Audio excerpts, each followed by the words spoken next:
자, 그러면 오늘은 창의 독서 내용부터 할 건데요. 지호가 먼저 어떤 거 가지고 먼저 이야기해 볼까요? 엉망진창 공룡 복원사 할까요? 아니면 대멸종 이후에 등장한 생물은 왜 이렇게 이상하게 생겼을까 한번 해볼까요? 대멸종 이후에 등장한 생물은 왜 이렇게 이상하게 생겼을까? 예, 그러면 얘기 좀 해줄래요? 다른 친구들한테. 너가 쓴 거를 한번 큰 소리로 한번 이야기해 주세요. 옛날에 대멸종 때로는 생물 70에서 80%가 사라졌는데 그 살아남은 생물들이 그 빈 공간을 다양한 생물로 분화시켜서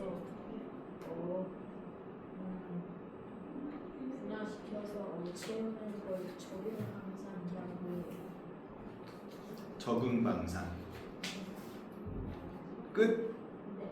뭐야 그게? 준이는 이 내용 안 읽었어요? 지초에서 이거 딱히 그 요 부분에 대해서 기억나는 건 없어요? 적응방산? 자, 선생님이랑 한번 같이 볼게요. 지구상에 지금 수많은 종의 생물들이 살고 있죠. 근데 이 생물들이 살았던 시기를 지질 시대라고 해요. 지질 시대는 크게 네 가지로 나눌 수 있어요. 처음에 지구가 만들어지고 되게 오랜 시간 동안 선캄브리아기라는 시기가 있었어요.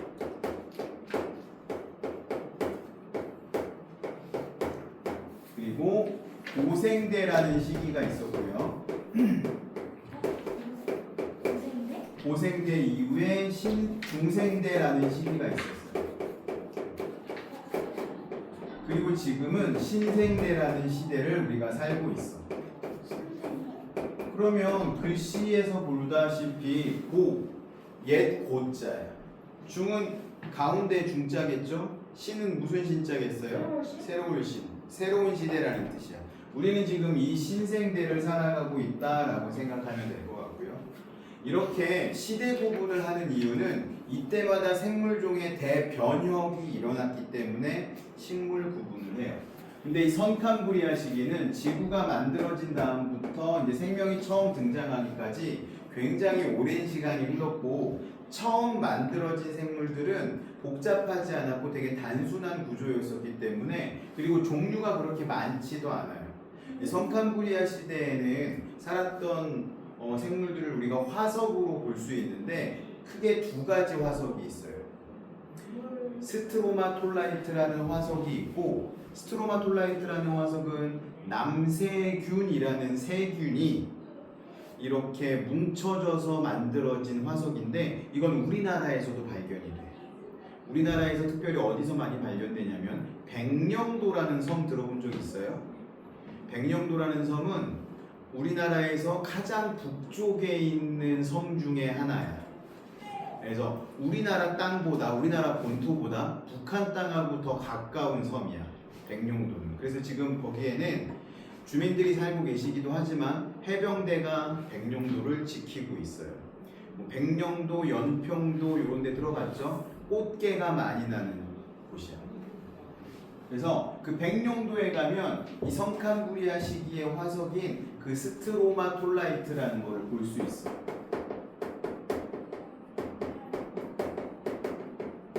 그러니까 그 백령도라는 땅은 언제 만들어진 땅이냐면 이 선캄브리아 시기에 만들어진, 최소한 20억 년 전에 만들어진 땅이라는 뜻이 되는 거지. 굉장히 오래전에 만들어진 땅이고요. 선캄브리아 시기가 끝나면서 고생대가 시작이 되는데, 이 이름이 선캄브리아기인 이유가 고생대를 또 세부적으로 몇 개로 나눌 수 있는데 6개로 나눌 수 있어. 캄브리아기, 오르도스기, 실론기, 데본기, 석탄기, 페름기, 이렇게 6개로 나누는데 제일 앞에가 캄브리아기야. 그래서 캄브리아기보다 이전 시대를 다 선캄브리아기라고 하는 거예요. 요때 캄브리아기 대폭발이라는 사건이 일어나. 여기서 폭발은 생물종이 엄청나게 증가했다라는 뜻이야. 그러면서 고생대가 시작이 되고요. 어마어마하게 많은 생물들이 막 늘어나기 시작하는데 고생대 중간에 대멸종이 일어나. 대멸종이 고생대 때 3번 일어나요. 고생대를 6개로 나눈다고 했잖아. 2개, 2개, 2개 이렇게 나눠진다고 생각하면 돼. 선생님, 대멸종. 생강무리하게 2개 있다고 하지 않았어요? 한 가지는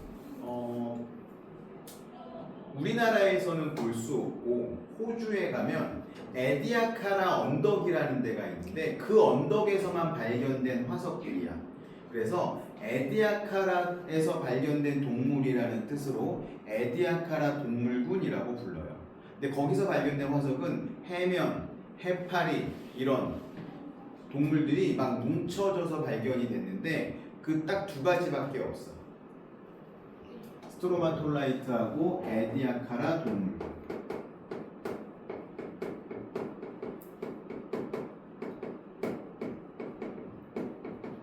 그리고 고생대에는 되게 많은 생물들이 살고요. 가장 대표적으로 바닷속에는 삼엽충이라는 그런 우리가 생각 충이니까 벌레인데 뭐 조개하고 물속에 사는 벌레하고 절반 정도 생긴 거라고 아니면 물속에 사는 바퀴벌레 정도라고 생각해도 될 것 같아요. 그런 생물들이 막 번성을 하고 있었는데 가장 대표적인 생물이에요. 근데 3번째 대멸종 때 고생대에 살아가던 어마무시한 많은 애들이 다 멸종을 하는데 대멸종이라는 말은 종이 사라졌다는 뜻이에요. 이런 얘기 들어본 적 종이 사라졌다라는 근데 잘못 얘기했네. 종이 사라졌다라는 게 아니라 과가 사라진 거야. 생물의 구분을 이렇게 하거든요. 종, 소, 과, 목, 당, 문, 개. 이 개에 해당하는 건 동물계, 식물계 이런 것들이야. 동물하고 식물은 여기서 갈라져. 문은 뭐냐면 이제 척삭 동물인지 아닌지, 그러니까 척수가 있는지 없는지 이런 것들. 당, 목 이거까지는 너희들이 아직 공부하기 힘들 거고 과부터는 이해하기가 좀 쉬울 거야. 예를 들어서 선생님이 호랑이과라는 건 없어. 고양이과라는 게 있지. 고양이과에 누가 들어있어요? 고양이, 호랑이, 사자, 치타, 퓨마, 표범 이런 애들이 다 들어있지. 걔네들이 과야. 다 고양이과 동물들이야. 그럼 개과에는 누가 있을까? 개과에 개, 늑대. 호랑이? 호랑이는 고양이과잖아. 여우? 여우, 리카온, 하이에나, 치타도 고양이과. 이런 애들이 들어있어요. 이런 애들 그러니까 대멸종이 있었다라는 얘기는 몇몇 종, 뭐 호랑이나 표범이나 사자가 사라졌어요 이런 게 아니라 이 과 자체가 없어지는 걸 대멸종이라고 불러요. 그러니까 예를 들어서 고양이과, 개과가 한꺼번에 없어졌다라고 하면 사자, 호랑이, 표범, 리카온, 하이에나, 뭐 고양이, 삭, 개, 늑대, 여우 싹 다 없어진 거야. 그러니까 멸종, 대멸종이라고도 할 수 있겠죠. 하나의 종만 멸종한 게 아니라 굉장히 많은 수의 종들이 멸종한 걸 우리는 그래서 대멸종이라고 이야기하는 거죠. 3번의 대멸종이 있었고 이 3번째 대멸종으로 고생대가 끝이 납니다. 그러면 왜 이 주제가 뭐였냐면 대멸종 이후에 등장한 생물 왜 이렇게 이상하게 생겼을까 이런 게 주제였단 말이야. 멸종은 왜 일어나냐면 환경이 급격하게 변해서 일어나는 거거든. 그러면 중간에 이제 틈새가 생겨. 틈새가 생기면 다양한 진화들이 일어납니다. 근데 그렇게 발생한 그런 진화 안에서 새로운 애들이 많이 만들어지는 거지. 이런 놈도 만들어지고 저런 놈도 만들어지고 그 과정 중에서 변한 환경에 제일 잘 적응한 애들이 있을 수 있겠지. 그런 애들이 계속 살아남는 거야. 이때부터 살았던 곤충은 지금도 살고 있죠. 이때 처음에 파충류들이 많이 등장했어요. 이걸 고대 파충류라고 불러요. 이 고대 파충류들이 거의 다 멸종합니다. 그리고 중생대에는 뭐가 나타나? 중생대는 무슨 시대야? 공룡의 시대야. 공룡도 파충류거든요. 근데 기존에 있던 파충류들하고 달라. 되게 다양한 애들이 나왔었는데 공룡이라고 우리가 부르는 애들은 좀 다른 모습을 하고 있어. 지금도 파충류가 있죠. 근데 이 공룡도 다 멸종을 했어. 언제 멸종을 했냐면 중생대에도 2번의 대멸종이 있었는데 이 2번째 대멸종, 이게 전체로 따지면 5번째 대멸종인데 이때 공룡들이 다 멸종을 해요. 근데 정확한 건 뭐냐면 공룡의 후손들은 남아있다라는 거예요. 닭. 새들이 공룡의 후손이야. 왜 그러면 새들이 공룡의 후손이라고 하냐면 지금 새하고 파충류, 뱀이나 악어를 비교해보면 이게 같은 종류라고는 생각이 안 되잖아. 그치? 근데 공통점이 있어. 새들도 가만히 보면 이게 비늘 자국이 있어. 목이나 다리나 이런. 닭발 먹어봤어요? 닭발에 이 비늘 모양이 있어. 물론 비늘이 있지는 않아. 그치? 우둘투둘하게 이렇게 발이 이렇게 있으면 뾰족한데 이거는 잘라내겠지? 발톱을 우리가 먹을 수는 없으니까. 이렇게 비늘 모양이 이렇게 나 있어. 뱀처럼. 그리고 이 공룡은 특이하게 너희 닭을 먹으면 어느 부위를 제일 좋아해? 닭다리. 준이는? 닭다리? 지호는? 와, 그럼 우리 4명이서 닭을 한 마리 시키면 너네는 싸워야겠다. 닭다리는 2개밖에 없으니까. 선생님은 가슴살을 좋아해. 날개 먹으면 되잖아요. 그럼 너는 날개 먹는 걸로. 선생님은 가슴을 먹을 거야. 가슴살을 선생님이 제일 좋아하거든. 우리 식구들은 딱 나누어줘. 닭을 먹으면 선생님하고 선생님 아들은 가슴살을 좋아하고 우리 딸은 다리를 좋아하고 선생님 와이프는 날개 봉을 좋아해. 딱 구분이 돼서 서로 나눠 먹어. 잘 아주 훈련된 집안이지. 근데 왜 이 얘기를 하냐면 가슴살을 먹다 보면 이렇게 갈라진 뼈가 하나 나와. 가슴에. 먹어본 적 있지? 네. 약간 그 얇은 거. 훈제로 하면 약간 나오는 거. 얘가 공룡의 특징이야. 공룡은 이걸 다 가지고 있어. 또 한 가지 더. 골반을 보면 파충류들은 어떻게 걸어 다니냐면 이렇게 걸어 다녀. 목도리 도마뱀 본 적 있어요? 목도리 도마뱀 너무 빨라가지고 목을 펼친 다음에 호수를 막 뛰어가거든, 호수 위를. 근데 목도리 도마뱀 뛰는 거 보면 이렇게 뒤뚱뒤뚱 뛴단 말이야. 악어도 걸어갈 때 어떻게 뛰어요? 이렇게 걸어가. 근데 공룡들은 어떻게 가냐면 이렇게 벌어져 있지 않고 앞을 향하고 있어. 다리가 이렇게 걸어가. 공룡들은 이렇게. 티라노사우루스 이렇게 걸어다녔어. 닭들도 마찬가지야. 닭들도 이렇게 골반을 보면 구멍이 나 있고 골반뼈가 그 안으로 들어가 있어서 다리가 앞으로 몰려 있는 애들을 파충류 중에서 공룡으로 구분을 했었는데 그게 고대 파충류하고 공룡의 차이였어. 근데 그 특징을 고스란히 누가 물려받았냐면 조류가 물려받았어. 그래서 조그마한 육식 공룡이 진화한 게 조류가 됐을 거야 라고 과학자들은 생각하고 있어요. 티라노사우루스처럼 엄청나게 큰 애들 말고 조그만한 애들, 그런 애들이 대멸종 이후에 살아남아서 조류가 된 거고, 일부 이때 있던 파충류들도 다시 새로운 세상을 만나서 공룡이 멸종하니까 다시 번성할 수 있게 된 거고, 그리고 신생대에는 그동안 없었던 새로운 애들이 나타났는데 중생대 말에 포유류라는 애들이 나타났어요. 고래처럼 큰 애들은 나중에 나타난 거고 처음 나타났던 포유류는 쥐 같은 애들이었을 거야. 그런 걸 설치류라고 불러. 조그맣고, 근데 그런 애들은 장점이 있어. 먹이를 조금만 먹어도 살 수 있다라는 거지.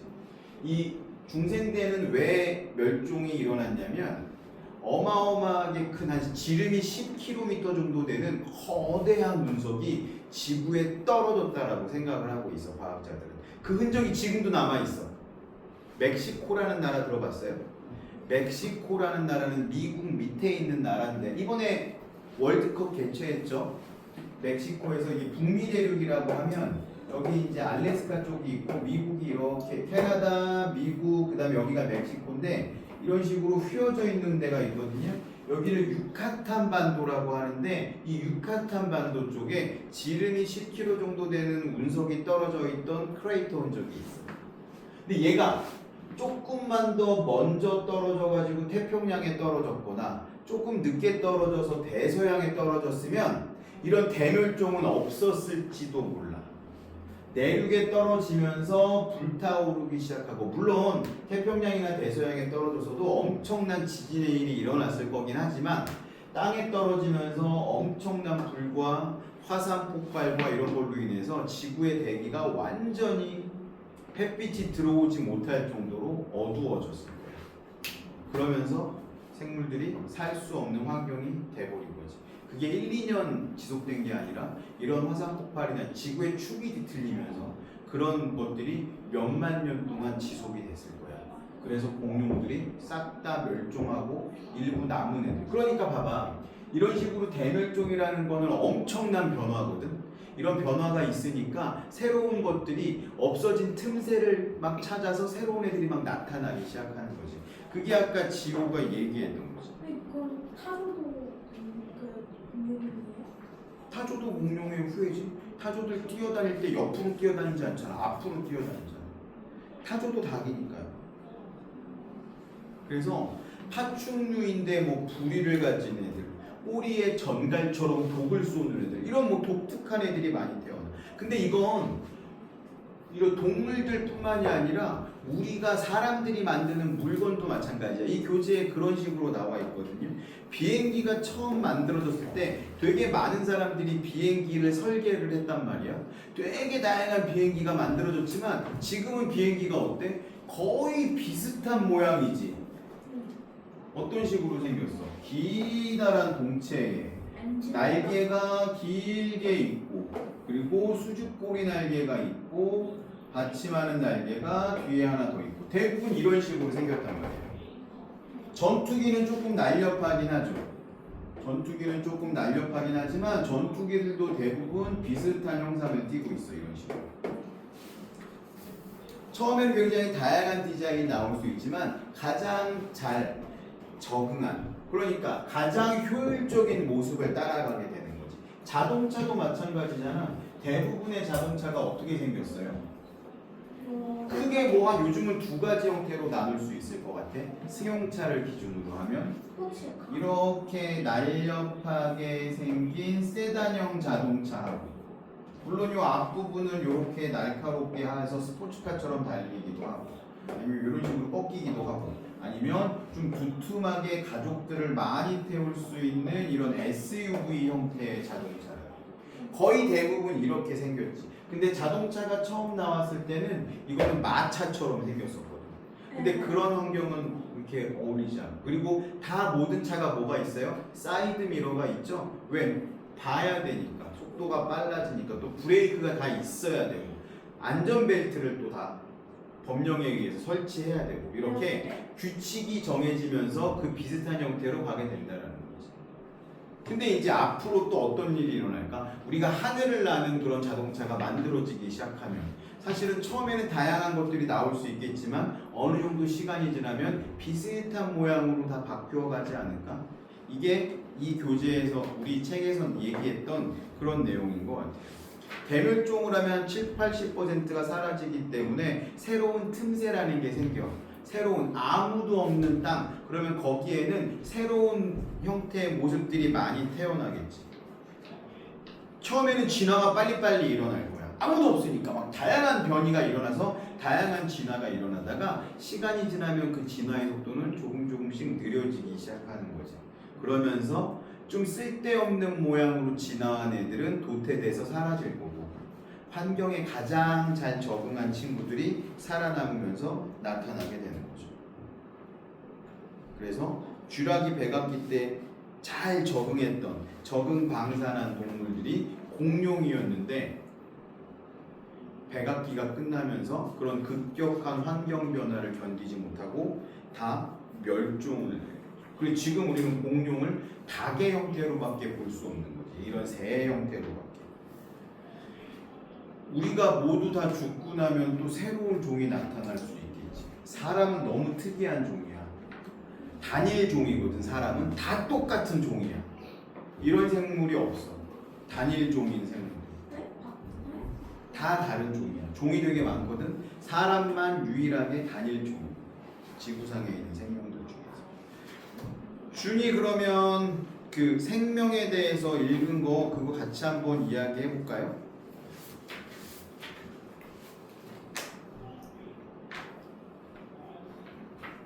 최초의 생명은 어디에서 왔을까? 큰 소리로 한번 이야기 좀 해줬으면 좋겠어요. 1922년 모스크바에서 식물학회에서 자연 발생 다시 고기를 녹였다는 것인데 생물학자 파라민이 최초의 생명체는 중기 지구에서는 꺼질 수 있다고 주장합니다. 그는 당시 지구에서 있는 주소 메테인 암모니아 환원성 기체를 가득했는데 이 기체들이 공기나 자외선 고온에 있기에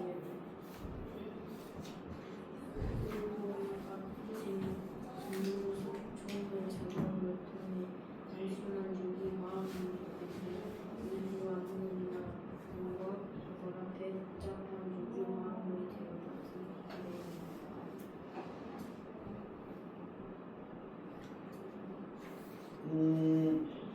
그러면 선생님이 질문을 먼저 하나 해볼게요. 생물은 우연히 생겨나는 거야? 아니면 다 뿌리가 있는 거예요? 뿌리? 좀 질문이 어려웠나? 그러면 이렇게도 질문할 수 있겠네. 승민이는 어떻게 세상에 태어났어? 어머니 아버지가 낳아주고 어머니 아버지가 낳아줘서. 그러면 우리 엄마는 어떻게 태어났을까? 할머니가 낳아주고 할머니 아버지가 할머니는 어떻게 태어났을까? 진주할머니가 할아버지가 낳아줬어요? 그런 식으로 계속 올라가다 보면 뭐가 나올까?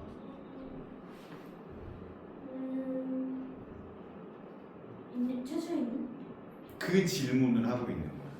생각해보면 그런 거거든. 옛날 사람들, 특히 중세 과학자들은, 중세 유럽 사람들은, 중세 유럽은 대부분 종교가 있었지. 중세 유럽은 어떤 종교를 믿고 있었을까요? 기독교? 기독교를 믿고 있었어. 대부분 기독교 국가였어. 기독교에서는 어떻게 이야기하냐면 이 세상은 창조제였다고 이야기를 해요. 그리고 세상을 창조한 신이 첫 사람을 만들었다고 주장을 하거든요. 아담과 이브라는 첫 사람을 만들었고 지금의 모든 사람들은 그 사람들의 후손이라고 얘기해. 그러니까 그 사람들이 우리하고 같은 모양으로 생겼다라고 주장을 해. 그래서 진화론이 처음 나왔을 때 엄청 비난을 받고 욕을 먹었어. 진화론을 처음 주장했던 과학자는 들어봤어요? 영국 사람이야. 또 영국이네. 영국의 누구? 찰스 다윈이라는 과학자였는데 재밌는 건 뭐냐면 찰스 다윈도 기독교인이었어. 게다가 찰스 다윈의 부인도 기독교인이었기 때문에 찰스 다윈이 알아낸 그 종의 기원이라는 책을 발견하자마자 자기가 그런 생각을 처음으로 하자마자 책을 내고 출판을 하고 알리기 시작한 게 아니라 가지고 있었어. 무서웠거든. 이웃의 비난과 종교학계의 비난이 무서워서 돌아가시기 몇 년 전에 책으로 발간을 했어. 그러면서도 어떤 장치를 썼냐면 책에 진화라는 표현, 레볼루션이라는 표현을 쓰지 않았어. 에볼루션이라는 표현을 쓰지 않았어. 그리고 어떤 내용을 주로 담았냐면 브리딩에 관한 내용을 되게 많이 담았어요. 브리딩. 그게 뭐야? 브리딩은 뭐냐면 예를 들어 이런 거야. 선생님 집에는 비숑이라는 강아지가 있거든. 네? 비숑 들어봤어요? 비숑 네. 프리제라는 강아지. 털이 하얗고 푸들하고 비슷하게 생겼는데 이렇게 털 뽀송뽀송하게 갖고 곰돌이 모양으로 이용하는 게 이게 비숑이거든요. 이 비숑 프리제는 프랑스 왕실에서 주로 애완견으로 키우던 개야. 근데 그 비숑이라는 개가 원래 그렇게 생겼었을까? 아니겠지. 개들은 전부 다 늑대의 후예거든. 늑대가 그렇게 생겼다고 생각해봐. 이거 너무 웃기잖아. 세퍼트도, 진돗개도, 비숑도, 치와와도 다 늑대의 후손이야. 늑대의 후손인데 몇만 년이 지나면서 이렇게 다양한 모습으로 갈라지게 된 거야. 하지만 다른 종은 아니야. 다 같은 종이야. 비숑하고 늑대가 결혼해도 새끼를 낳을 수 있고 그 새끼도 또 새끼를 낳을 수 있어. 새끼가 새끼를 낳을 수 있어야, 자손이 자손을 낳을 수 있어야 같은 종이거든요. 그런 의미에서 늑대하고 개는 같은 종이야. 다른 종이 아니야. 그럼 고양이랑 호랑이가 안 돼요. 걔네는 다른 종이니까. 왜? 늑대하고 개는 같은 종이지만 고양이하고 호랑이는 다른 종이야. 그러니까 브리딩이라는 건 뭐냐면 같은 종을 완벽하게 다른 모습으로 만들어내는 거, 이게 브리딩이야.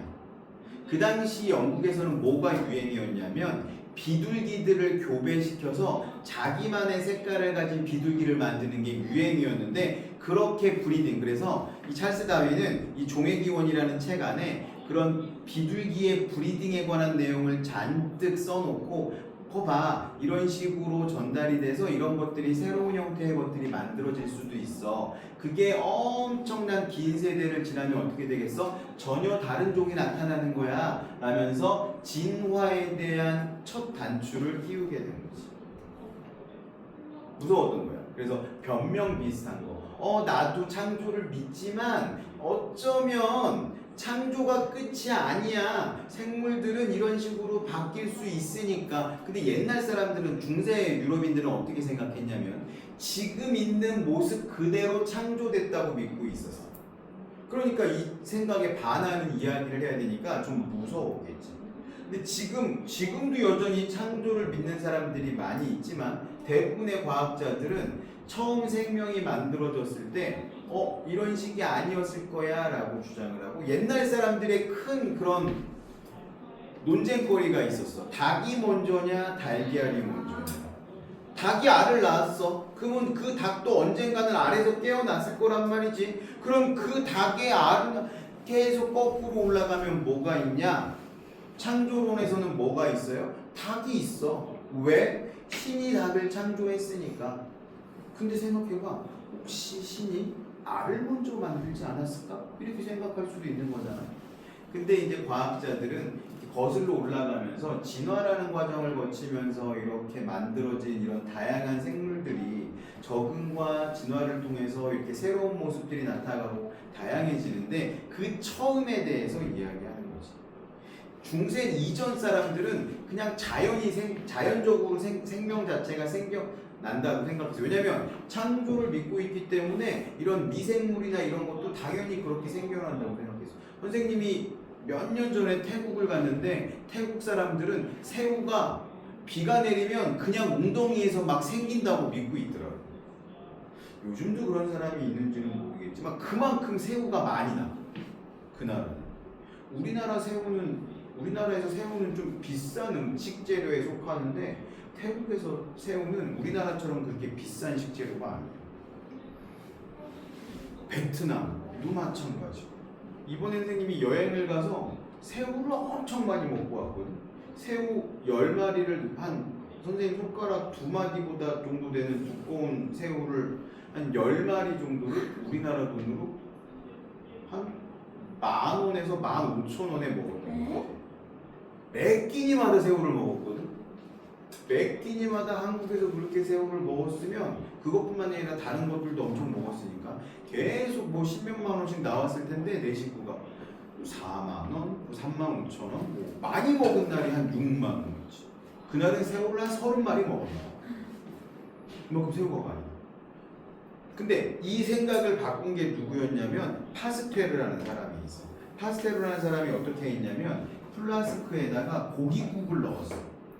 그리고 이 고깃국을 막 삶아가지고 완전히 살균한 다음에 이 유리 플라스크에 목에 열을 가해가지고 얘를 이렇게 늘렸어. 이걸 백조목 플라스크라고 하거든요. 이렇게 만들었어. 그래서 공기는 드나들 수 있는데 이때는 세균의 존재를 몰랐거든요. 다른 어떤 것도 공기 이외의 거는 들어가지 못하게 이런 식으로 만들어놨어. 그리고 계속 관찰을 했어. 한 달이 지났는데도 이 고깃국이 썩지 않았어. 곰팡이도 피지 않았어. 그랬는데 이 파스텔가 어떻게 했냐면 한 달이 지났는데도 썩지 않는 걸 확인하고 이걸 기울여서 고기 국물이 여기까지 왔다가 완전히 나가지는 않고 여기까지 왔다가 다시 들어가게끔 했어. 그럼 여기 이제 흔적들이 묻었겠죠? 고기 국물에. 그랬더니 바로 썩었어. 왜 그럴까? 세균들이 여기를 통과하지 못했던 거야. 근데 고기 국물을 적셔서 그 세균이 묻으니까 어떻게 돼? 바로 세균이 번식하면서 썩게 되는 거지. 그러면은 저렇게 두면 한 달이 지나도 먹을 수 있는 거야? 먹어도 돼요? 근데 이거 방금 얘기한 것처럼 요렇게 해서 먹으면 좀 위험하겠지? 이거를 툭 잘라갖고 먹는 건 가능하지. 완전히 멸균시키면 오랫동안 보관할 수 있어. 그래서 어떤 게 그래? 너희 먹는 통조림이 그렇잖아. 통조림은 사실은 뭐 참치캔을 너희가 샀다고 생각을 해봐. 그러면 참치캔에도 유통기한이라는 게 적혀 있기는 하거든. 대부분 한 5년 정도일 거야. 3년에서 5년 정도. 근데 참치캔은 사실은 10년 지나도 상처가 나 있지 않으면 까서 먹을 수 있어. 전투식량 같은 경우도 완전히 냉동해서 건조시킨 상품들이기 때문에 밀봉이 상하지 않으면 시간이 지나도 먹을 수 있어. 근데 라면 같은 거 생각해 본 적 있어? 라면 자주 먹니? 라면의 유통기한은 얼마나 되는지 알아? 한 5개월? 되게 짧아. 5개월 정도? 3개월? 3개월? 4개월? 이 정도밖에 안 돼. 왜냐면 라면은 기름에 튀긴 음식이야. 기름에 튀긴 음식이기 때문에 금방 상해. 완전 밀봉되어 있는 게 아니거든. 그리고 시간이 지나면서 맛도 변해 라면은. 그래서 한 6개월 지난 라면 먹어도 상관은 없는데 맛이 없어. 시간이 조금 지나면 그 맛이 좀 안 좋아져. 그리고 이제 나중에는 배탈이 실제로 날 수도 있고. 그래서 이 파스테르의 연구 때문에 와 실제로 자연에서 생물이 그냥 만들어지는 거는 아니네 라는 생각들을 하게 됐는데 그 생각을 또 뒤집는 사람이 나타났어. 1922년에 그 지호가 얘기했던 거. 오파린의 실험은 아니고 오파린의 주장이지. 초기 지구에서는 뭔가 새로운 게 만들어졌을 거야. 아무것도 없는 환경에서. 지호가 아니라 준이가 얘기한 거구나. 오파린. 그래서 원시대기에 수소, 메테인, 암모니아 같은 이런 기체들로 잔뜩 있었는데 막 번개가 치고 하다 보니까 이런 유기물이 만들어졌을 거야 라고 주장을 했는데 이걸 실험실에서 실제로 해봤던 사람들이 있는 거지. 그래서 몇몇 과학자들이 누가 했냐면 헤럴드 유리하고 대학원생인 스탠드 밀러라는 시카고대 과학자들이 그 원시 지구하고 비슷한 구성을 만들어 놓고 거기에다가 전기 방전을 막 시켰어. 그러니까 실제 번개가 쳤던 것처럼 전기를 막 때려 넣었어. 스파크를. 그랬더니 우리 몸을 구성하는 아미노산이 몇 개가 만들어지는 거야. 그러면 실제 아무것도 없는 데에서 태초의 생명이 만들어질 수도 있는 거 아니야? 라고 생각하게 됐지. 근데 이거는 사실 정확한 실험이라고 볼 수는 없는 게 태초의 지구가 어떤 환경이었을지를 아직 알지 못해 우리는. 실제로 이 실험처럼 수소나 메테인, 암모니아 이런 게 섞여 있었는지도 알 수가 없어. 근데 암모니아라는 게 들어가야 무조건 이런 게 만들어질 수 있어. 암모니아는 암이. 무슨 아니에요? 오줌에는 암모니아가 안 들어있어요. 오줌에는 요소라는 게 들어있어요. 거기에 있는 질소 때문에 단백질이 만들어질 수 있는 거거든. 근데 태초의 지구에 이런 암모니아가 많이 있었을지 질소가 많이 있었을지는 알 수 없는 거기 때문에 이 사람들의 실험이 정확하다라고 할 수 없었을 거예요. 그래서 암모니아 대신에 이산화탄소라든지 이런 산화성 이체라고 하거든요. 이런 거를 넣고 실험을 하면 아미노산이 만들어지는 확률이 굉장히 떨어져. 거의 안 만들어질 정도로 힘들어져. 그랬더니 어떤 과학자들이 야 그러면 이건 우주에서 온 거야 이렇게 주장하는 사람들도 생겨나기 시작했어. 이건 실제로 근거가 있는데 어떤 마을에 운석이 떨어졌었거든요. 내가 읽었는데 까먹었네. 호주 남동부의 머치슨 마을이라는 데가 있는데 호주 오스트레일리아죠. 유기물이 해성이 떨어졌는데 해성의 쪼가리인 운석이 떨어졌는데 그 운석에서 유기물의 흔적이 발견된 거야. 유기물이라는 건 썩는 물질, 그러니까 생명체에서 만들어지는 물질이라고 생각하면 되거든. 해성에 그런 게 발견이 됐어. 우연일 수도 있겠지만 그러면 이거는 도대체 어디서 온 것인가? 라는 문제가 될 수도 있죠. 그래서 몇몇 과학자들은 우주에서 왔을 거야 이렇게 생각하는 사람도 있고 요즘은 주로 어떻게 생각하고 있냐면 심해 열수구라는 데가 있어요. 뜨거운 물이 막 팔팔팔팔 나오는 그런데 해저 화산이나 이런 근처에 그 근처에서 만들어졌을 거야 라고 주장하는 과학자들이 되게 많이 있어요. 우리는 아직 알지 못해 실제로 어떻게 만들어졌는지 아니면 실제로 창조가 됐는지도 모르는 거지.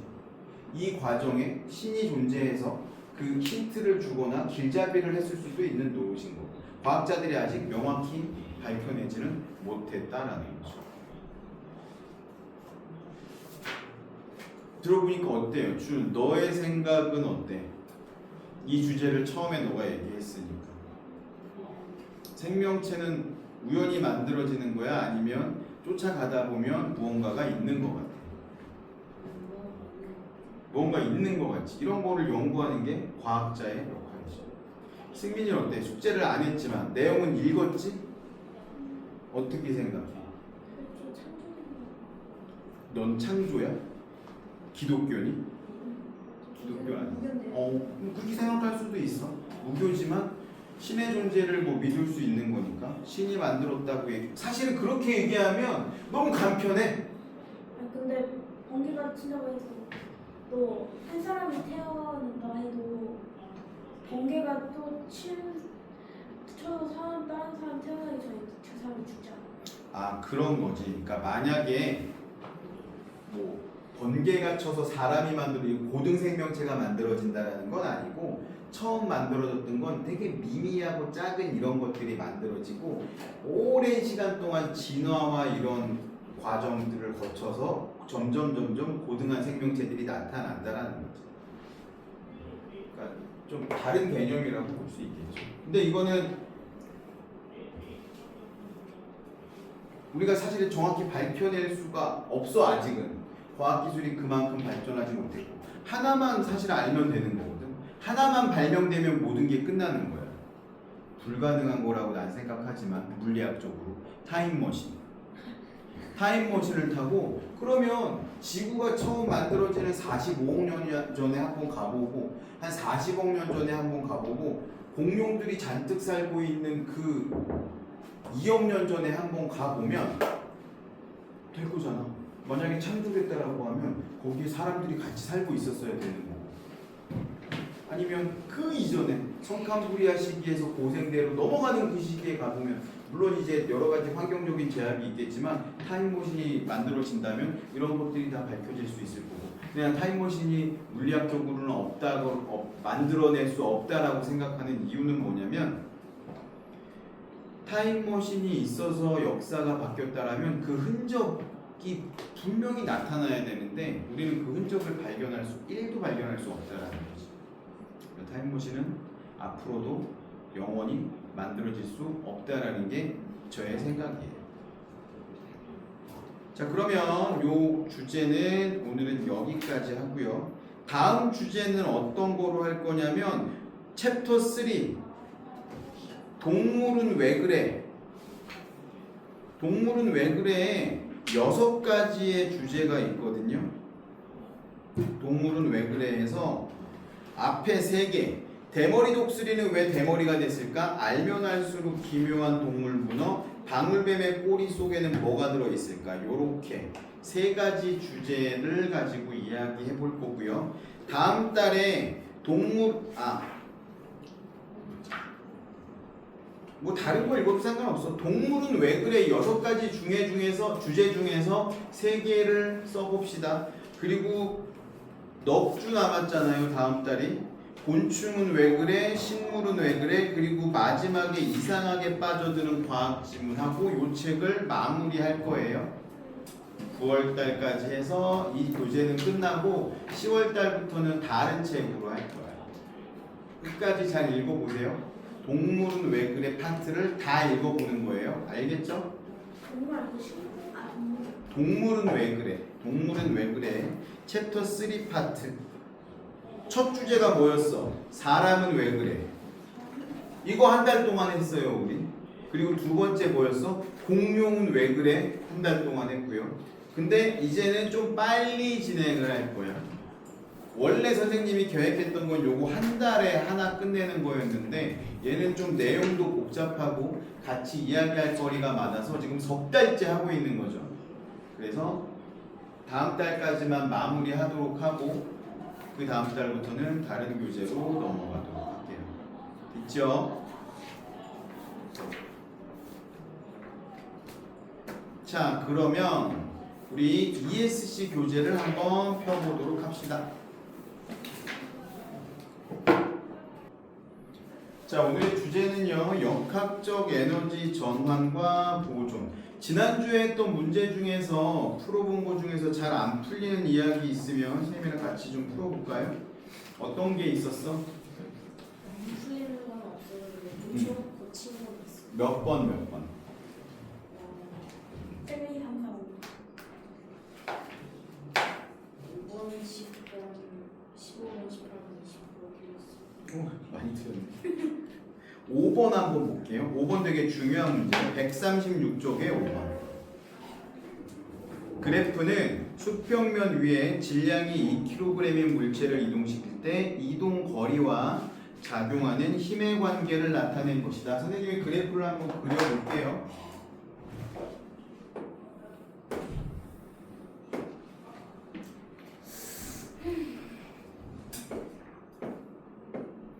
총 6m를 이동하는 동안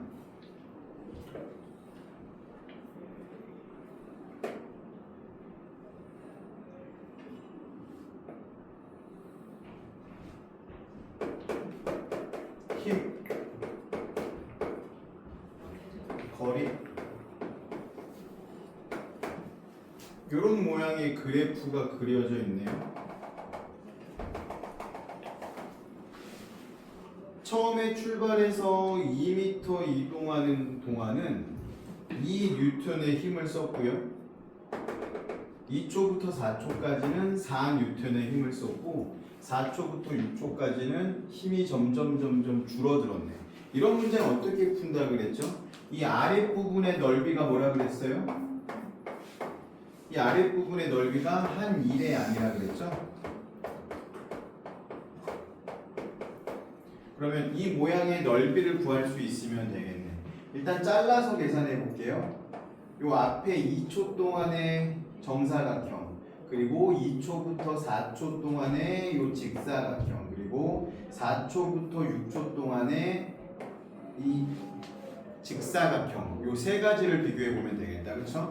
그래서 여기는 넓이가 2, 여기는 4, 여기는 2, 그래서 총 8. 잠깐만, 2, 2는 4, 2, 4, 8, 2, 4, 8에 4. 여기 2가 아니잖아. 2, 4, 8이지. 8 여기는 4? 4. 이렇게 돼야 되겠네요.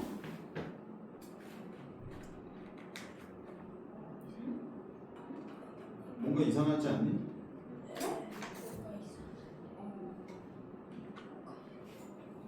것 6, 8 2 곱하기 여기 4잖아. 네. 그쵸? 그래서 2는 그치 2는 4라고 해놓고 내가 말로는 4라고 하고서 2를 썼네요. 큰일 났구만. 네? 뭐가요? 큰일 났다고. 말로 하는 거랑 쓰는 게 달라졌어. 두번 그거를 익숙한 거. 선생님이 막 너무 스트레스를 받거나 힘들 때 가끔 그런 짓을 해. 말과 행동이 달라지네.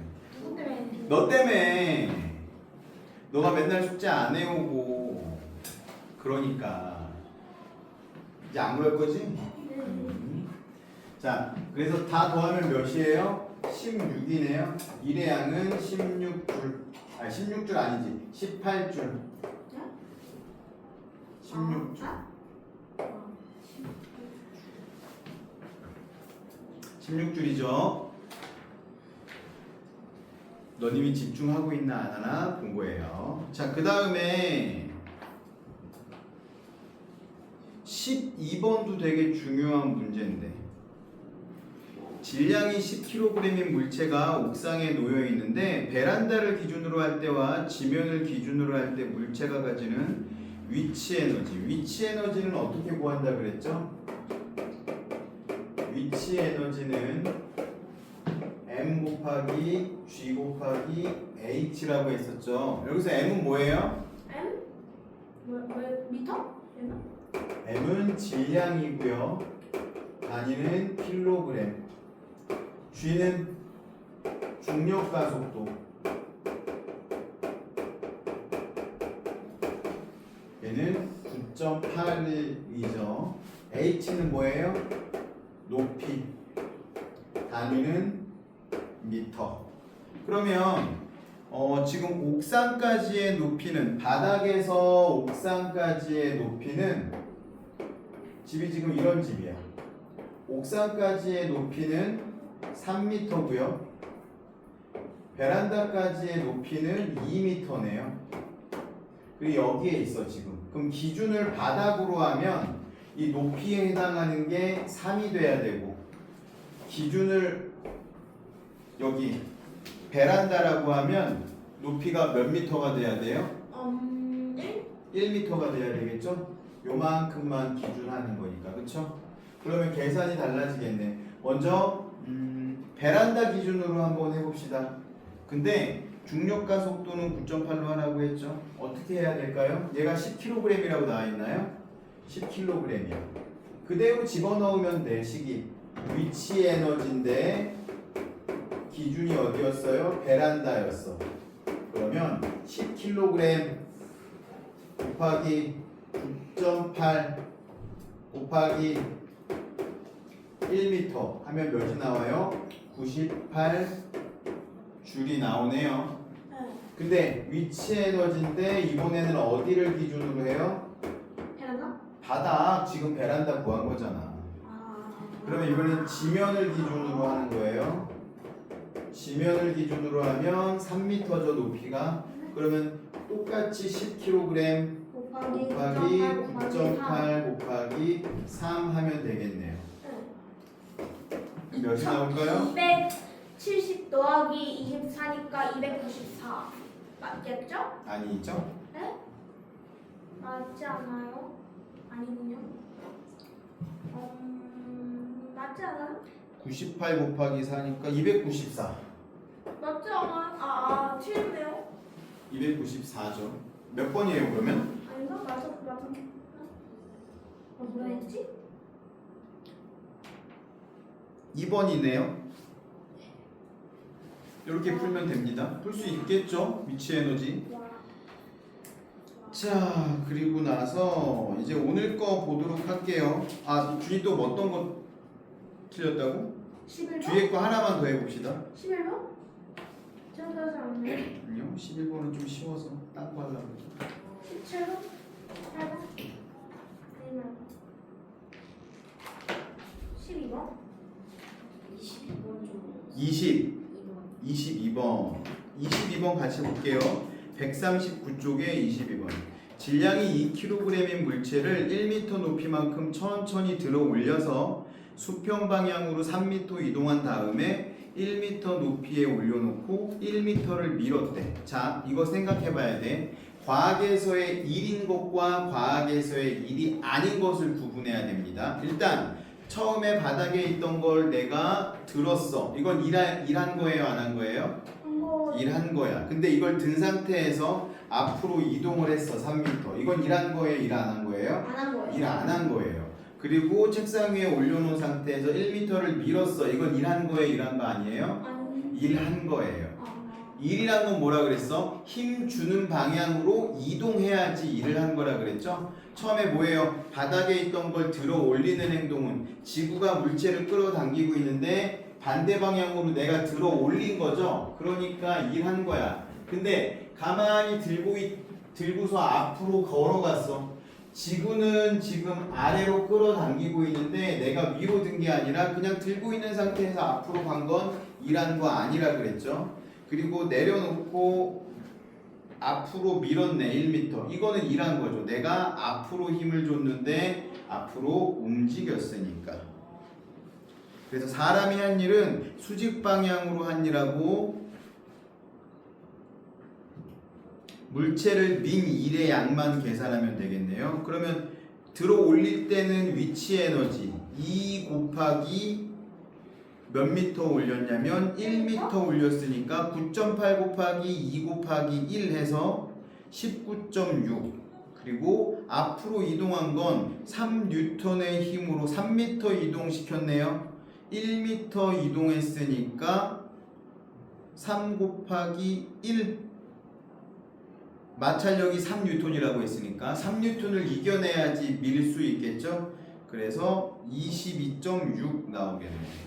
요거는 틀렸을 가능성이 많았겠네. 지호는 맞췄어요?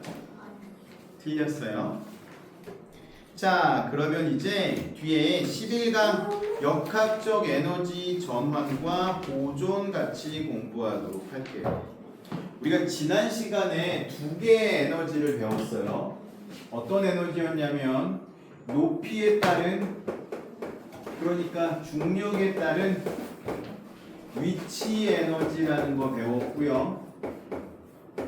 또 운동하고 있는 속도를 가지고 있는 물체가 가지고 있는 운동 에너지라는 걸 배웠어. 그쵸? 운동 에너지 구하는 공식은 어떻게 했어요? 2분의 1 곱하기 m 곱하기 v의 제곱. 선생님 이제 곱하기는 곱하기 표시하지 않고 이렇게 점으로 찍을게요.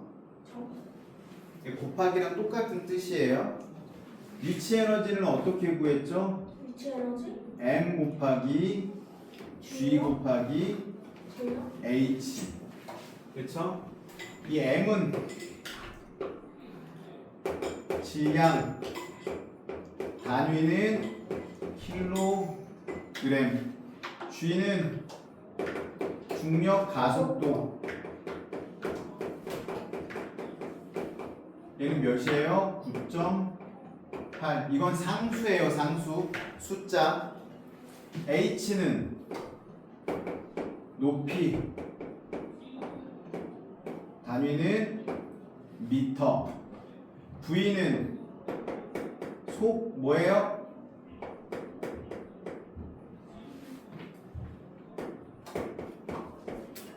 속력.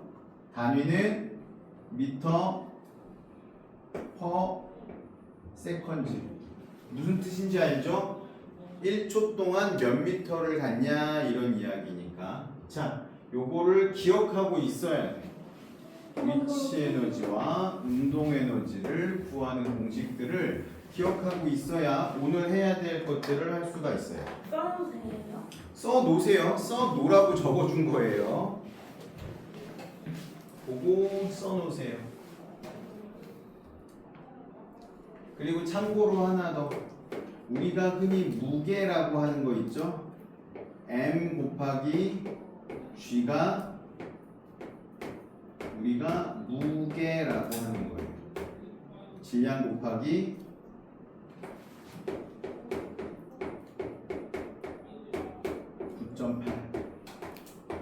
이게 무게.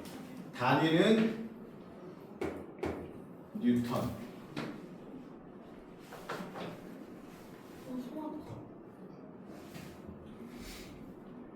위치, 높이, V, 값의 성격이지. 이건 제곱이에요. V 곱하기 V란 뜻인 거 알고 있죠? 아니요. 알죠.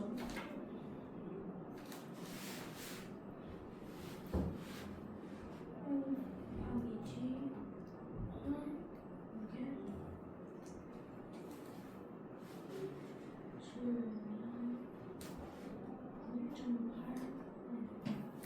이게 근데 생일 언제예요? 제 생일이요? 네. 20일이요. 몇 월이요? 7월이요. 지났네요. 네. 지금 몇 월? 지금 8월이요. 20일이요? 네. 20? 22영.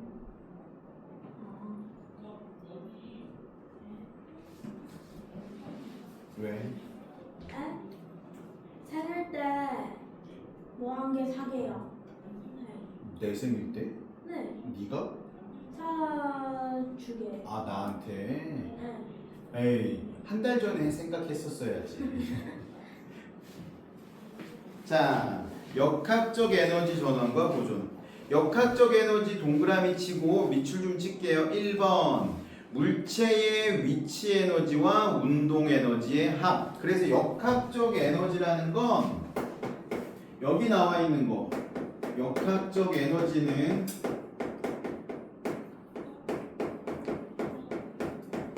위치 에너지 더하기 운동 에너지예요.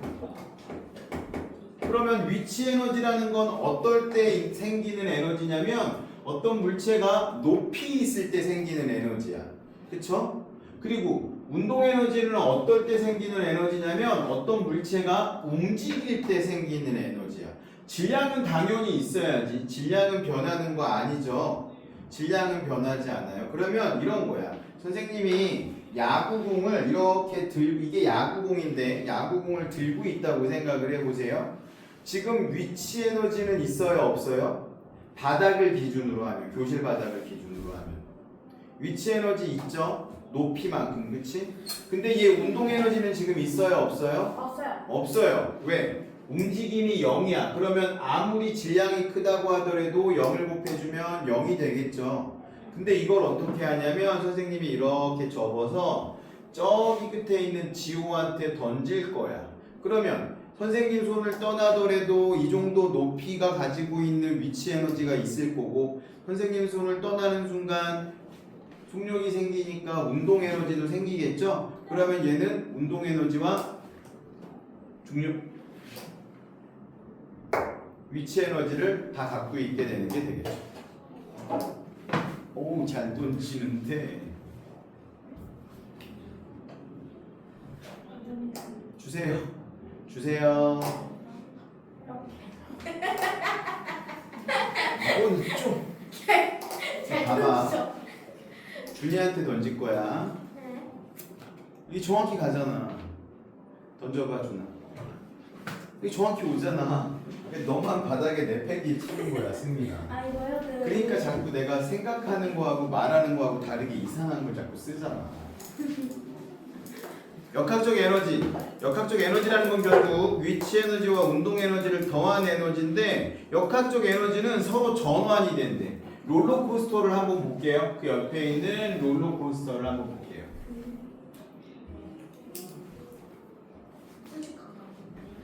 이렇게 달달달달 여기서 출발을 할 거야. 그럼 처음에는 전기의 힘으로 둥둥둥둥 하면서 올라가겠죠? 둥둥둥둥. 여기서부터 여기까지의 높이가 15m라고 해볼게요. 여기서부터 여기까지의 높이는 바닥면을 맞춰야 되니까 3m라고 해봅시다. 그래서 여기부터 여기까지는 10m라고 해볼게요. 그러면 달달달달해서 여기 딱 섰어. 서 있어요. 지금 아직 출발하기 전이야. 이때는 어떤 에너지만 가지고 있어요? 위치에. 위치 에너지만 가지고 있어. 그러면 얘가 밑으로 내려갈 거야. 내려가면 내려갈수록 내리막길이니까 첫 번째 빨라진다, 느려진다, 그대로다. 빨라지겠지. 빨라지면 빨라질수록 뭐가 증가하는 거예요? 운동 에너지는 증가하겠지? 하지만 밑으로 내려오니까 어떻게 되겠어요? 위치 에너지는 15만큼에서 3만큼으로 줄어들겠지. 네. 그럼 그 줄어든 만큼 뭘로 바뀌는 거냐면 운동 에너지로 바뀌는 거예요. 그리고 다시 여기서부터 여기까지를 A, 여기서부터 여기까지를 B라고 하면 A는 자 위치 에너지가 있고 운동 에너지가 있고 이거 두 개를 더하면 뭐라 그랬어요? 역학적 에너지라고 했죠. 그러면 A에 있을 때는 위치 에너지만 있었어. 여기 0점, 여기를 0.5점이라고 할게요. 5부터 시작합시다. 5점. 5에 있을 때는 위치 에너지가 최대야. 운동 에너지 있어요? 없어요? 없어요. 운동 에너지는 0이야. 그럼 역학적 에너지는 일정하게 있겠죠? 그리고 어디로 내려왔냐면 요 A 구간을 지나서 여기는 P점이야. 그리고 여기는 Q점이라고 해볼게요. P점에서는 어때요? 위치 에너지는 줄어들고 운동 에너지는 증가하는데 역학적 에너지는 어때요? 일정해요. 왜냐면 줄어든 위치 에너지만큼 운동 에너지가 생긴 거기 때문에. 그러면 우리 계산을 한번 하면서 한번 해볼까? 대신에 계산을 쉽게 하기 위해서 얘를 10kg이라고 할게요. 그리고 중력 가속도 G를 9.8은 너무 헷갈리니까 우리 10으로 놓고 한번 계산을 해볼게요. 편하게. 그러면 계산을 쭉 한번 해볼 건데 여기 위치에 있을 때는 위치 에너지만 있어. 어떻게 구하면 돼요? 10 곱하기 10 곱하기 15. 그러면 1500만큼의 위치 에너지가 있을 거고 운동 에너지는 0. 역학적 에너지는 1500. 그쵸? 근데 슝 하고 내려왔어. 내려와서 여기에 도착했어. 근데 우리 운동 에너지를 계산하려면 속력을 알아야 되는데 지금 속력에 대한 정보는 주어지지 않았거든요. 대신에 뭘 구할 수 있어? 우리는 이 위치 에너지를 구할 수 있지. 그러면 그렇지. 위치 에너지가 300일 건데 역학적 에너지는 1500이라고 했으니까 운동 에너지는 몇이 돼야 돼요? 1200이 돼야 되는 거지. 그러면 우리는 사실은 속력도 구할 수 있어. 400? 속력은 어떻게 구한다 그랬어요? 2분의 1 곱하기 m 곱하기 v의 제곱이라고 했는데 이게 1200이래. 그러면 양쪽에 2를 곱해주면 이거 없어지겠죠? 그럼 2400. 800. 근데 질량이 몇이었어요? 10? 10이었어. 그러면 10으로 나눠줘. 그러면 240. 80. v 제곱이 240이래. 아닌가? 80? 아니. 루트 안 배웠죠, 아직? 루트 알긴 해요. 배웠어요? 그러면 루트라는 건 제곱근이잖아. v 제곱이 240이야. 그러면 예를 들어서 20이면 2는 400이니까 한 몇쯤 될까? 잠깐만요. 한 14? 15? 그치? 되잖아요? 14, 15는 좀 넘을 것 같은데. 15가 225요? 255였을까요? 225였군요. 16? 16 정도? 될까요? 16이 정확히는 15.49 정도 돼요. 15.49. V는 15.49. 왜냐면 16은 16의 제곱은 256. 그리고 15의 제곱은 225. 딱 그 사이 값이잖아. 그래서 15.5 정도 된다고 생각하면 되겠네요. 뭐 이런 식으로도 속력을 구할 수도 있다라는 거지. 이 역학적 에너지가 보존되는 걸 이용해서. 그러면 일로 넘어가 볼게요. Q점을 한번 계산해 볼까? Q점. Q점에서 위치 에너지는 구할 수 있겠죠? 몇이에요? 1000 더하기 19 더하기 어쨌든 1500이니까 운동 에너지는 몇이 되겠어? 500. 500. 역학적 에너지 보존 되게 간단하죠? 생각보다. 나쁘지 않아. 어렵진 않은데 쉽지도 않아. 그치? 뭐 그렇다고 마냥 쉽지는 않지만 그렇다고 마냥 어렵지도 않죠. 역학적 에너지 보존 이런 식으로 계산을 할 수 있어요. 그러면 한번 생각해 볼게. 선생님이 어떤 물건을 손 위에 있다가 위로 던져 올릴 거야. 미치는지? 그러면 처음에는 뭐만 있어요? 미치는지? 처음에 던지는 순간에는 운동에너지. 운동 에너지만 있어. 기준이 손바닥이라고 생각해봐. 딱 세게 올리는 순간 속력이 있는데 얘는 어떻게 돼가요? 점점 빨라질 거예요? 점점 느려질 거예요?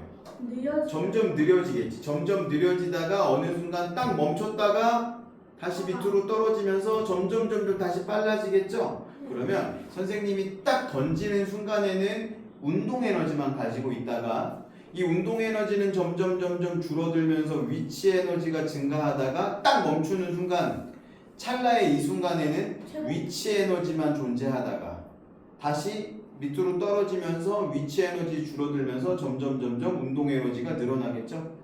그러면 이렇게 쓸 수도 있겠네. 선생님이 딱 무언가를 던지는 순간 여기 선생님 손바닥이 있다라고 하면 이 공을 가지고 던져 올릴 거야. 그러면 이때는 뭐만 있냐면 운동 에너지만 있는 거야. 그러다가 위로 올라갔더니 뭐가 생긴 거야? 한 1m 올라갔다고 해봅시다. 딱 멈췄어. 이때는 뭐만 있어요? 이때는 위치 에너지만 있는 거야. 이거를 그래프로 그리면 이런 식으로도 그릴 수 있다라는 거지. 네, 안 보여서 가운데 가도 돼요? 네, 이런 식으로. 그래서 이 아랫부분이 위치 에너지, 이 위에 부분이 운동 에너지.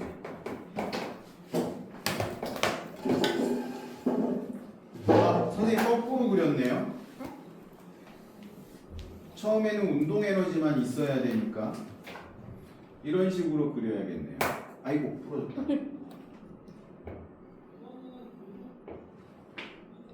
여기가 운동 에너지, 이 위에가 위치 에너지라고 할 수 있겠네요. 처음에는 운동 에너지만 있었어. 근데 점점 운동 에너지는 줄어들면서 위치 에너지는 증가하는 거. 그러면 이거 두 개 다 합친 거 이걸 뭐라고 하면 될까요? 역학적? 에너지? 이거 두 개를 합친 게 역학적 에너지가 되는 거죠. 이걸 10m라고 해봅시다. 그러면 여기가 5m일 때는 어떻게 되겠어? 반반이겠죠? 7m일 때는 얘가 7, 얘가 3일 거고 5m일 때는 얘가 5, 얘가 5일 거고 2m일 때는 어떻게 되겠어? 얘가 7, 얘가 3? 2m, 얘가 8, 얘가 2가 되겠죠? 역학적 에너지는 계속 몇이 돼야 돼요? 일정하게 10이 돼야 돼요.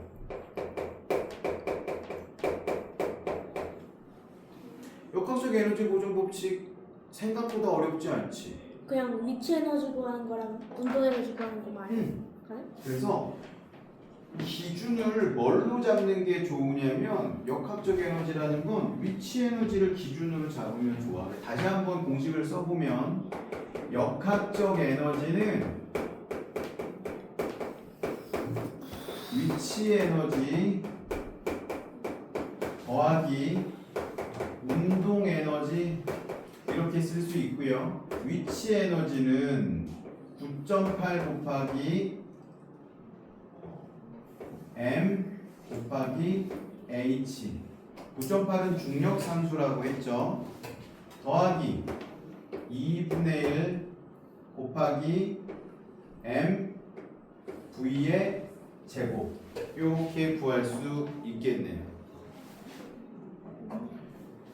9.8 곱하기 m이 뭐라 그랬죠? 9.8 곱하기 질량. 얘는 무게라 그랬죠? 단위는 뉴턴이고요. 그래서 1 공부할 때 지난번에 뉴턴 곱하기 이동한 거리 이게 1이라고 했었잖아. 그래서 위치 에너지는 무게를 들어 올린 만큼의 일인 거야. 이해가 됐죠? 그리고 운동하는 애들은 질량이 늘어나는 게 운동 에너지가 커지겠어요? 속력이 늘어나는 게 운동 에너지가 커지겠어요? 속력? 속력이 늘어나는 게 운동 에너지가 더 커지겠죠? 왜? 속력의 제곱으로 증가하니까. 무슨 뜻인지 알겠죠? 그러면 공을 맞으면 어떤 공은 맞으면 아플 때가 있고 어떤 공은 맞아도 안 아플 때가 있겠지. 예를 들어 선생님이 이렇게 탁구공을 승민이한테 탁 던져갖고 승민이가 가슴에 탁 맞았다고 생각해봐. 별로 안 아플 거야 탁구공은, 그치? 근데 그 탁구공을 탁구 선수가 정말 강력한 서브로 탁구공을 강력하게 치면 거의 시속 200km 정도가 넘게 나온대. 빡 치면 어때?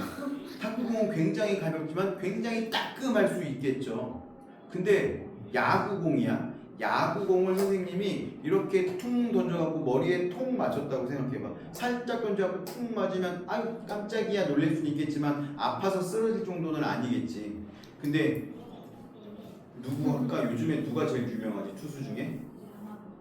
야마모토? 야마모토가 걔는 몇 정도 던져? 한 150까지 던져? 160이 넘어. 와갖고 와인더블 한 다음에 160으로 던졌는데 그거를 승민이가 정통으로 이마에 맞았다고 생각해봐. 어쩌면 기절할지도 몰라. 그치?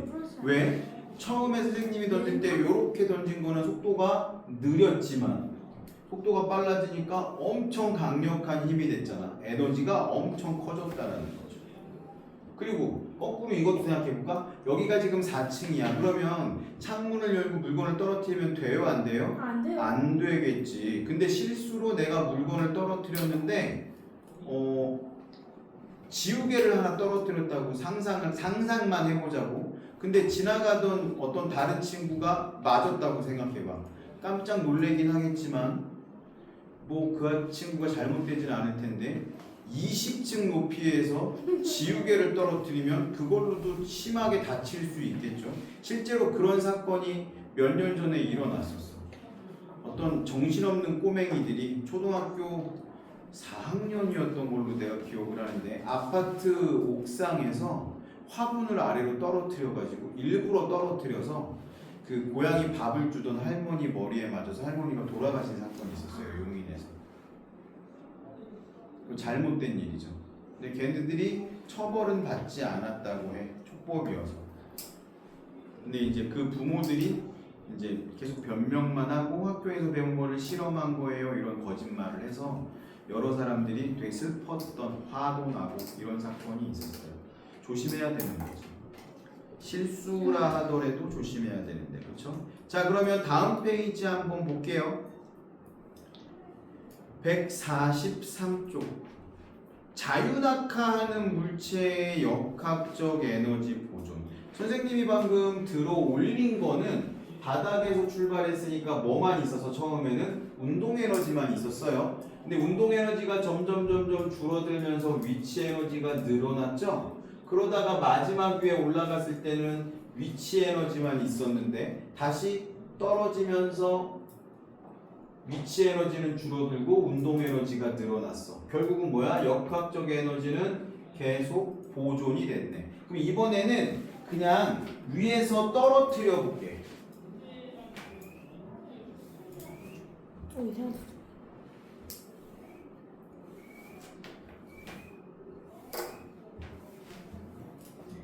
가만히 있던 물체를 선생님이 위에서 떨어뜨릴 건데요. 얘는 1kg짜리 공이었고 내가 얼마나 높이 떨어뜨릴 거냐면 10m를 떨어뜨릴 거야. 그러면 이때는 어떤 에너지만 있을까요? 위치 에너지만 있겠지. 모든 에너지가 전부 다 뭐야? 위치 에너지일 거야. 근데 떨어지면 어떻게 되겠어? 그 순간부터는 운동 에너지? 운동 에너지가 점점 증가하겠죠? 처음에는 0이었는데 운동 에너지가 점점 증가할 거야. 근데 역학적 에너지는 어떻게 구한다고요? 역학적 에너지는 두 개 합쳐서 위치 에너지 더하기 운동 에너지가 역학적 에너지인데 지금 위치 에너지가 여기서 몇이에요? 10. 운동 에너지는 0. 그러면 역학적 에너지는 10. 그러면 7m 정도 됐어. 위치 에너지가 7. 운동 에너지는 몇이겠어요? 계산하지 않아도 3이라는 걸 알 수 있겠죠? 왜? 역학적 에너지는 항상 보존돼야 되니까 얘를 계산하지 않아도 우리가 3이라는 걸 알 수 있겠죠. 그리고 4m가 됐어. 위치 에너지가 4로 줄어들어요. 그러면 역학적 에너지는 여전히 10일 테니까 운동 에너지는 몇이 돼야 돼요? 6. 근데 여기에는 조건이 하나가 있어야 돼. 이거 왜 건드렸어? 왜 안 건드렸는데요? 너가 오면서 건드렸어, 승민아. 안 건드렸어요. 공기에 의한 마찰이 있으면 된다, 안 된다? 안 된다. 공기에 의한 마찰이 없으면 역학적 에너지는 보존된다. 왜 그러냐면 곰곰이 생각해봐. 이게 공이야. 탱탱볼 알아요? 바닥에 튕기면 다시 튀어오르는 공. 역학적 에너지가 완벽하게 보존된다라고 하면 선생님이 얘를 1m 높이에서 떨어뜨릴 거야. 그러면 점점 위치 에너지가 줄어들면서 운동 에너지가 늘어나니까 다시 튕겨. 바닥에 닿았어. 이러면 위치 에너지는 여기고 전부 다 뭘로 바뀌었어야 돼? 운동 에너지로 바뀌었어야 되지. 그리고 다시 튀어오를 거야. 튀어오르면서 운동 에너지는 줄어들지만 위치 에너지는 늘어나서 어디까지 올라와야 돼? 1m까지 올라와야 되잖아. 근데 얘는 그렇게 올라와요? 안 올라와요? 안 올라와요. 올라오지 않아요.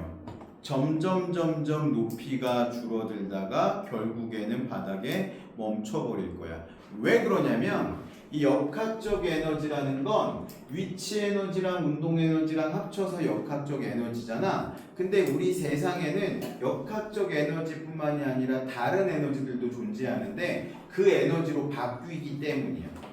소리 에너지, 열 에너지, 빛 에너지 이런 걸로 바뀌기 때문에 얘가 떨어지면서 퉁 하고 소리가 났잖아. 에너지의 일부가 소리 에너지로 바뀌는 거야. 이런 식으로 자꾸 튕기다 보면 이 다음 부분이 어떻게 되겠어요? 살짝 뜨거워질 수도 있겠죠? 열 에너지로도 바뀌는 거지. 이렇게 바뀐 에너지는 다시 회수가 안 되기 때문에 이런 건 없어지는 거죠. 하지만 이런 공기나 이런 바닥에 의한 마찰이 없다라고 하면 역학적 에너지는 계속 보존돼야 되는 거지. 서커스를 본 적이 있어요? 막 저걸 그런 저글링 말고 선생님이 어떤 얘기를 해주고 싶냐면 이거 실제로 일어난 사건인데요. 서커스에 가보면 가끔 이런 행동을 하는 사람들이 있어요. 외줄타기? 아니 이렇게 사다리를 타고 올라가면 여기 이렇게 발판이 이렇게 있고요. 여기에 사람이 한 명 서 있는 거야. 근데 어떤 걸 들고 있냐면 엄청 큰 쇠공을 들고 있어. 이만한 쇠로 만든 공인데 얘가 저 위에 이렇게 연결이 되어 있어요. 천정에. 그거 얘를 유튜브에서 봤는데. 들고 있다가 놔. 그럼 어떻게 되겠어 이 쇠공이? 이렇게 갔다가 다시 이렇게 와갖고 어디에 멈춰? 바로 앞에. 딱 이 앞에 멈추겠지. 응. 근데 이 사람은 이걸 엄청 무섭겠지. 하지만 움직이지 않아. 움직이지 않으면 전혀 다치지 않아. 왜? 여기 있던 공은 갔다가 와도 최대한 어디까지밖에 못 와? 처음 출발한 곳까지밖에 못 와. 그 봤는데. 내가 코를 딱 붙이고 있던 상태에서 논다고 하더라도 내가 이렇게 몸을 앞으로 기울이지 않는 한 얘는 와갖고 정확히 내 코에 딱 도달할 거야. 그럼 보통 관중들은 어떻겠어? 이따만한 사람 몸만한 공이 갔다가 오면 깜짝 놀랄 텐데 쇠공은 정확히 여기에 멈출 거야. 왜? 이런 게 물리학이거든. 근데 선생님이 본 건 어떤 거였냐면 이 들고 있던 친구가 얘를 밀었어. 슝! 이러면 얘기가 달라지지. 왜? 위치 에너지만 있던 애는 갔다가 오면 여기 멈출 텐데 이렇게 밀어버리면 뭐가 더해진 거야? 운동 에너지가 더해졌어. 그러면 갔다가 오면서 여기까지 올 수 있는 게 위치 에너지였는데 아직 힘이 남았지. 운동 에너지만큼의. 내가 민 만큼 얘가 나를 뻥 때리겠지. 근데 이게 쇼였어, 쇼. 여기에 발목에 고리를 매달고 딱 맞아야 되는 그 순간에 몸을 뒤로 하면서 제주넘기를 해서 탁 착륙하는 그런 쇼였더라고. 깜짝 놀랐어. 그걸 미는 순간 선생님은 죽겠다. 그런 생각을 할 수밖에 없지. 바보가 아닌 이상 쇠공을 밀지는 않을 테니까. 그 유튜브에서 뭐였지? 교수가 하는 거 같은데 볼링공 같은 거 해가지고 딱 해가지고. 그런 것도 밀지 않고 가만히 놓으면 갔다가 왔다가 갔다가 왔다가 하게 되는 거지. 이거 장난감도 있어. 선생님 갖고 있던 장난감이 있는데 예를 들어서 이런 장난감이야. 기둥이 두 개가 있고요. 기둥 양쪽에 이렇게 고리로 해서 이런 봉들이 달려 있어. 쇠공이 달려 있어서 이 공을 세 개를 들었다가 놓으면 세 개씩 튕겨서 왔다 갔다. 두 개를 들어서 놓으면 딱 맞고 저쪽에서 두 개가 튕겼다 다시 왔다가 왔다 이런 식으로 하니까 정확하게 위치 에너지와 운동 에너지를 가지고 할 수 있는 역학적 에너지는 보존되니까. 하지만 얘도 어떻게 됐어? 공기 중에서 하다 보니까 그리고 부딪히면서 소리도 나고 마찰에 의해서 열도 발생하니까 계속 따닥따닥 하지는 않고 하다가 중간에 멈추게 되겠죠. 이런 애들. 그럼 우주 같은 데서는 가는 거예요? 우주에서도 그러니까 우주에서는 한 번 움직이면 중력이 없는 공간이기 때문에 계속 움직일 거예요. 그래서 예전에 넷플릭스에서 선생님이 봤던 그런 애니메이션이에요. 로봇 사랑 제목이 뭐였더라? 그런 시리즈인데 조그마한 단편 애니메이션인데 그 우주에 올라가서 작업을 하다가 실수로 이 끈이 끊어져 버렸어. 뭔가 그 공기가 통하는 그 끈이 있어요. 그럼 공기가 통하지 않는 거야. 어떤 공기냐면 우주에서 우주인들이 움직일 때는 뒤에 에어펌프에서 공기를 슉슉 조금씩 쏘면 그 힘 때문에 움직일 수가 있게 되거든. 중력이 없으니까. 근데 그 중력이 그 줄이 끊어져서 내가 공기를 쏘지 못하면 내가 원하는 방향으로 움직일 수가 없게 되는 거야. 그래서 그 애니메이션에서는 어떻게 했냐면 우주복의 이 왼팔 쪽에 이 단락을 풀렀어. 그랬더니 어떻게 됐어? 이쪽 팔이 동결돼서 얼어버렸어. 우주에서. 그래서 어떻게 했냐면 얘는 이 팔을 스스로 부러뜨려서 이거를 출입문 쪽으로 등을 쥐고 쓴 다음에 얘를 던졌어. 그러면 얘가 저쪽으로 날아가는 만큼 내 몸도 어떻게 돼? 반대쪽으로 움직이게 되겠죠? 이걸 작용 반작용이라고 해요. 그래서 간신히 살아나. 그러니까 한 번으로 가능해요? 한 번 해가지고? 조그만 움직임으로도 가능하니까. 근데 어떻게 해? 지금 팔이 엄청난 고통이 있겠죠. 그래서 빨리 키트로 수리를 하고 이제 내려가서 인공팔을 다는 이런 내용이었던 것 같아요. 신기하다. 그래서 일상생활에서의 역학적 에너지 전환과 보존 한번 보도록 합시다. 첫 번째 나오는 게 진자 운동이네요. 진자라는 거 우리가 좀 전에 그 서커스 이야기하면서 이야기했던 거야. 왔다 갔다 하는 거. 이 진자의 운동도 출발점 한번 볼게요. 최고 높이 출발점에서 위치 에너지는 최대일 거고 딱 움직이지 않는 순간이니까 운동 에너지는 0. 그러다가 최저점에 도달하면 속력은 가장 빠르고 운동 에너지가 최대가 되겠죠. 하지만 위치 에너지는 가장 적은 상태가 될 거고 다시 최고점으로 올라가면 출발점하고 같은 높이까지 올라가겠죠. 왜? 역학적 에너지는 보존이 되니까. 그래서 위치 에너지는 출발점하고 최고점이 똑같이 될 거고 운동 에너지는 마찬가지 0. 그러니까 처음에 내려갈 때는 위치 에너지가 줄어든 만큼 운동 에너지가 증가할 거고 최저점에서 최고점으로 올라갈 때는 위치 에너지가 줄어든 만큼 뭐가 증가할까요? 막 운동지. 에이, 내가 거꾸로 얘기했는데 위치 에너지가 줄어드는 만큼 운동 에너지가 증가하는 게 아니라 위치 에너지가 늘어나는 만큼 운동 에너지가 줄어들어야지. 정신 바짝 차리고 있어. 졸지 말고. 알겠죠? 자, 또 뭐가 있을까? 자유낙하하는 스카이다이버. 스카이다이빙 뭔지 알아요? 딱그 하늘 높이에서 뛰어내리는 거야. 낙하산을 메고. 선생님이 스카이다이빙을 딱 한 번 해봤거든. 너무 무서울 것 같은데. 너무 무서웠는데 너무 기대하고 너무 재미있었어. 네? 뉴질랜드를 여행하다가 스카이다이빙을 했는데 얼마나 높이 올라갔냐면 이렇게 프로펠러가 달려있는 비행기가 있어. 세스나기라고 하는데 프로펠러 헬기 비행기. 아니에요? 아니고요. 프로펠러가 달려있는 비행기를 타고 올라가는데 정말 무서웠던 게 뭐냐면 이게 다이빙 이제 뛰어내려야 되잖아. 선생님은 초보자니까 혼자 뛰진 않겠지. 혼자 뛰다가 낙하산 안 펴지면 나 어떡할 거야. 그래서 처음 뛰는 사람이니까 뒤에 같이 뛰어주시는 분이 있어. 이렇게 전문적으로. 잡아주고. 날 잡아주진 않아. 같이 그냥 그 사람하고 묶여 있어. 매듭으로. 그래서 내가 그 사람 앞에 이렇게 있고 우리 둘이 같이 묶여 있고 하나의 낙하산으로 떨어지는 건데 이렇게 올라가는데 아직 6팀이 같이 올라갔거든. 아직 낙하산을 체결하지 않은 상태였어. 비행기가 출발해서 딱 떴는데 한참 높게 올라가다가 갑자기 비행기 문이 열려버렸어.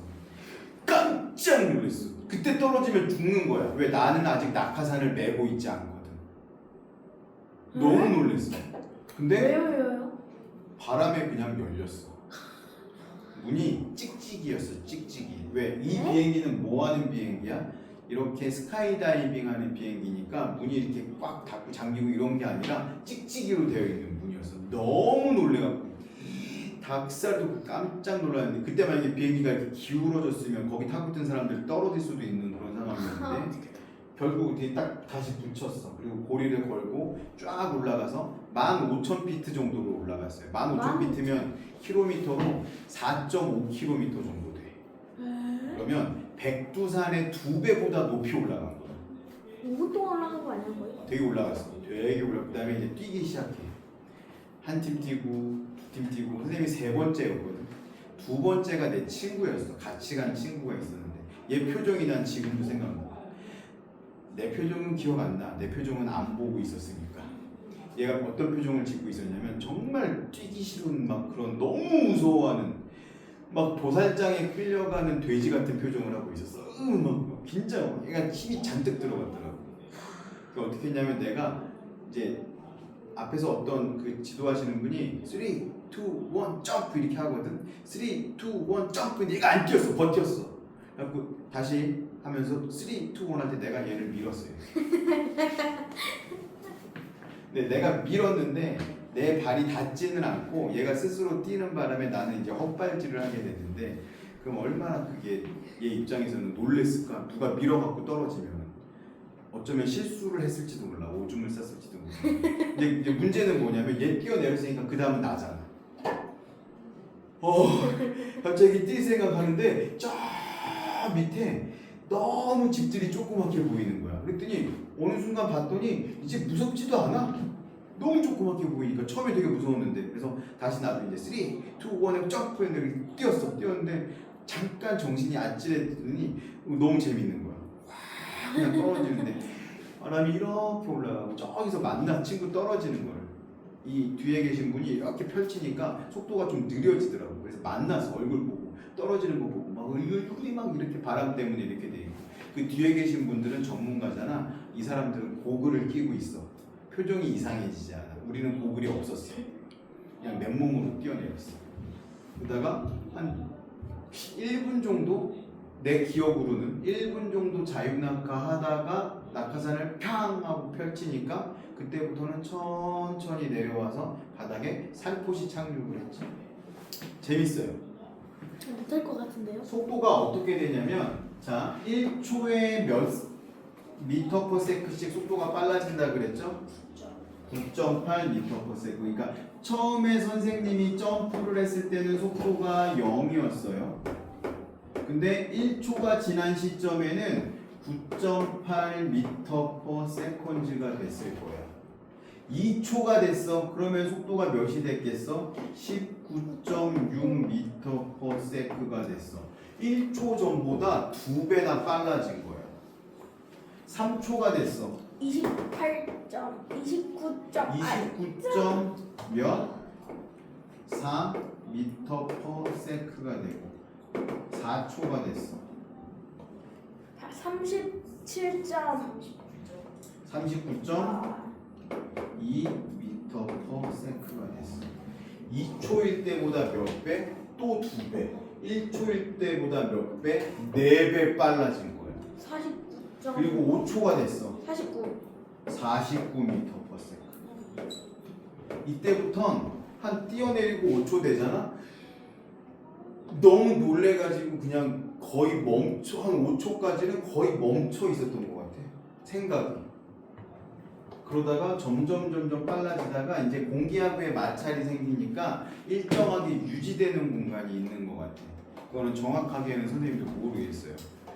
뭐 지금 같으면 이렇게 스마트워치를 차고 뛰어내리면 내 고도계나 지금 떨어지는 속도나 이런 거를 실시간으로 보면서 뛸 수 있었을 텐데 그 당시에는 그딴 거 없어서 선생님이 이 스카이다이빙을 한 게 언제냐면 너네 태어나기도 전이야.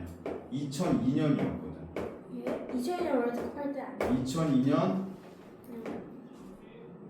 정확한 날짜는 기억 안 나는데 아마 2월이었을 거예요. 왜냐면 선생님이 2001년에 호주로 갔다가 2002년에 뉴질랜드 갔다가 2002년 2월 말에 한국으로 왔거든. 3월에 복학해야 돼. 학교 다시 들어가야 돼서. 그래서 2002년 2월에 이 스카이다이빙을 했던 것 같아요. 선생님 그때 몇 학년이었는데요? 2학년을 마치고 군대를 갔다 왔어. 그 고등학교요? 대학교요? 대학교 1년밖에 안 다니는 거 아니었어? 대학교는 4년 다녀요. 물론 3년짜리 대학교도 있고 2년짜리 대학교도 있어요. 1년짜리도 있어요. 1년짜리는 없어요. 왜요? 근데 공부를 되게 잘하면 1년 만에 졸업할 수도 있겠지. 선생님 아는 친구는 유학을 갔는데 2년 반 만에 졸업했어요. 4년 과정을. 그리고 1년 반 동안 석사학위를 받아서 왔어요. 걔는 되게 똑똑한 친구야. 네. 일반적으로는 대학교는 4년을 다녀요. 어디 된대요? 일리노이 주립대학이요.